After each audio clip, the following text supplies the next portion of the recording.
Pernyataan umum. Polusi udara adalah kontaminasi udara oleh zat apapun yang berbahaya bagi manusia dan organisme hidup lainnya.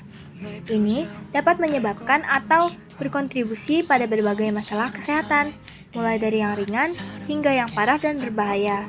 Gas dan partikel berbahaya di udara berasal dari berbagai sumber, termasuk asap knalpot kendaraan, asap dari pembakaran batu bara atau gas, dan asap tembakau.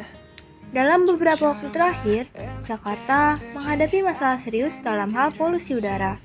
Pasalnya, ibu kota Indonesia ini berada di posisi 3 teratas dengan tingkat kualitas udara terburuk di dunia menurut AQAIR dalam beberapa waktu terakhir di bulan Agustus 2023. Pencemaran udara yang terjadi dipicu dari bentuk gas, cair, dan padat tertentu yang terpendam di udara.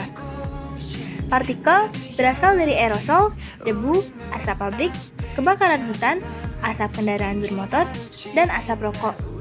Beberapa polutan yang biasanya menyebar yakni logam berat, karbon monoksida, nitrogen oksida, ozon, senyawa organik volatil, dan sulfur dioksida.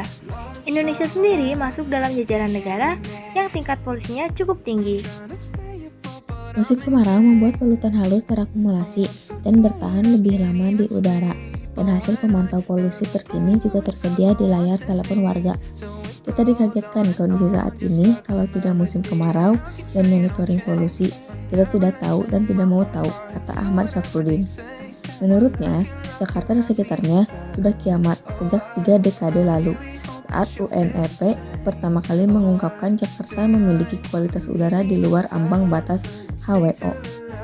Kita khawatir bonus demografi itu tidak dapat kita petik setelah 30 tahun kita didera polusi seperti ini, tambahnya. Jakarta dari negara Indonesia naik menjadi peringkat ketiga dari hari sebelumnya di urutan kelima dalam 10 besar ranking kualitas udara terburuk di dunia setelah Kuching dari negara Malaysia. Penyebab kualitas udara buruk di Jakarta lebih banyak faktor lokal, salah satunya karena masifnya penggunaan transportasi pribadi seperti motor. Dalam data yang dipaparkannya, penyumbang emisi terbanyak yakni 44% dari transportasi, kemudian sektor industri energi 25,17%, manufaktur industri 10%, perumahan 14%, dan komersial 1%.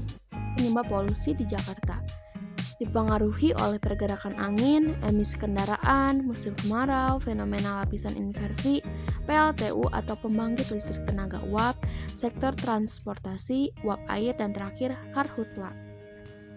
Dampak polusi udara, pernapasan jadi terganggu, dampak pencemaran udara dari asap kendaraan, asap pabrik, asap rokok, dan lain-lain bisa memicu terjadinya gangguan pernapasan seperti asma, ispa, dan kanker paru-paru. Selain itu, pencemaran udara juga bisa berakhir pada berkurangnya kadar oksigen di dalam tubuh manusia. Interpretasi. Tingkat polusi udara yang tinggi memiliki dampak negatif yang luas terhadap kesehatan manusia dan lingkungan. Adapun cara mencegah dan mengatasi terjadinya polusi udara, di antaranya menggunakan transportasi umum, kurangi penggunaan bahan yang sulit terurai, tidak membakar sampah, menggunakan kendaraan ramah lingkungan, dan menanam pohon.